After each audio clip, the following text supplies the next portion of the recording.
first, the unions fight for it. Now, they don't want to pay it.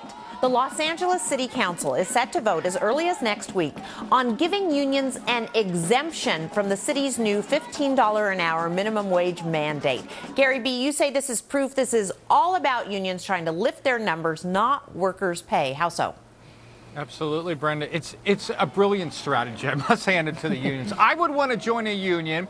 And because I would want to join a union, it gets to the whole point of why they can and will maximize their numbers. Look, if the alternative out there is an organization that can have the most flexibility in demanding wages and yet be the low-cost alternative, unions are it. Now they can say, look, we're going to bargain for the maximum market wage, and if you want to pay us $14 an hour versus those stiffs out there who are stuck with the minimum wage of $15 an hour, hey, we're the union. I'll tell you what, if I went to a company, I would want to now work for the union because they are in the best position to maximize their gains and for their people to keep jobs. It's brilliant. It's awful. Of course, we should have expected this, but those are the facts. And isn't it, Jamu, also hypocritical? I mean, first they fight for it. They want workers to have $15 an hour minimum wage, and then they don't want it for their own members.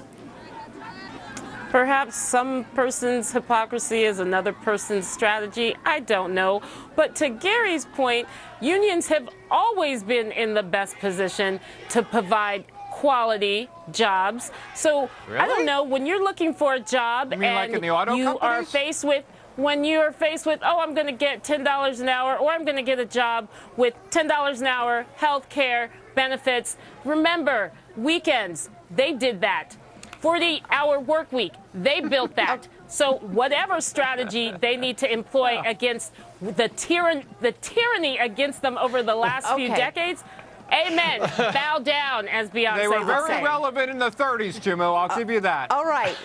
John, workers have not been joining unions. Their numbers have been plummeting. Is this a strategy to get more union workers? And they may not pay them as much as they were, for other workers. Yes, Brenda. Tyranny? Really? There's tyranny out there. And maybe hypocrisy is actually hypocrisy. Maybe it's not one person's hypocrisy. Maybe it's just hypocrisy. We got to define what is, I guess, nowadays with unions. Unions wanted this $15 an hour wage. I think minimum wage should be fixed. That's a separate, completely issue.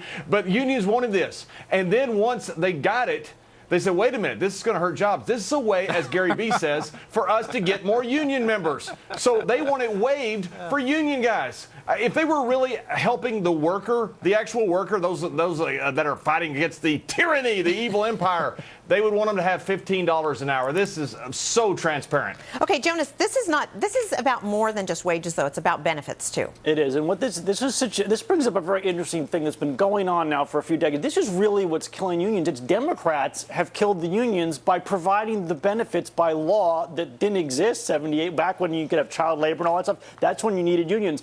What does a union provide you? An artificially high wage above the market rate and benefits you probably wouldn't have negotiated on your own. Well, when you have Obamacare providing health care that you probably wouldn't have got with your job and a really high, artificially high minimum wage, what's the point of paying a union due? Those are the things a union got you. They've phased out the need of a union. So if these benefits continue across all the states, unions are going to go away to nothing. Because what are they going to get you beyond that? Imagine we had a $30 minimum wage. You're going to then pay a union they're not going to get you a pay rate higher than that. They can't negotiate you a health benefit you already have from Obamacare. So the whole thing becomes, it's basically nostalgic, and we don't need it anymore because of these policies. Lisa, could you weigh in now?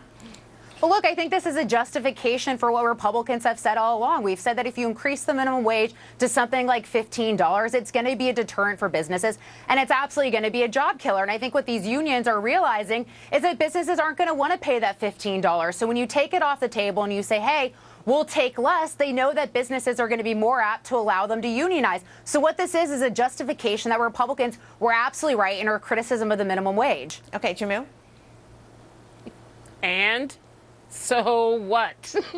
They are going to succeed in getting an increase to the minimum wage, but and not for their own also members. Making sure that they survive. You know what? At the end of the day, I would love it for unions to be phased out. I would love it for businesses to say we are more productive than ever before because of our workers. So we were going to pay them. But until then, then you go for it. Okay. Because that is what is necessary in this climate Okay, when profits are not shared with workers. Very quickly, Gary V., 15 seconds. First of all, I want to say Jonas's analysis in all truth was brilliant. And that was just, we're lucky to have him on the show. I will say that. The other thing is, if unions are so great, why have they been on the decline in membership for like the last 100 years? Exactly. Okay, we are lucky to have all of you on the show, guys. Okay. Cashing in just over an hour from now. Eric, what do you guys have coming up?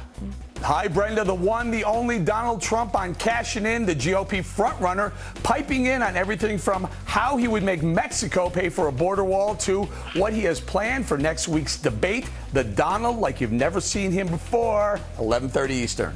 Sounds great, Eric. We'll be there. But up here first, the pledge. One GOP presidential candidate just signed that career politicians will hate and taxpayers may love.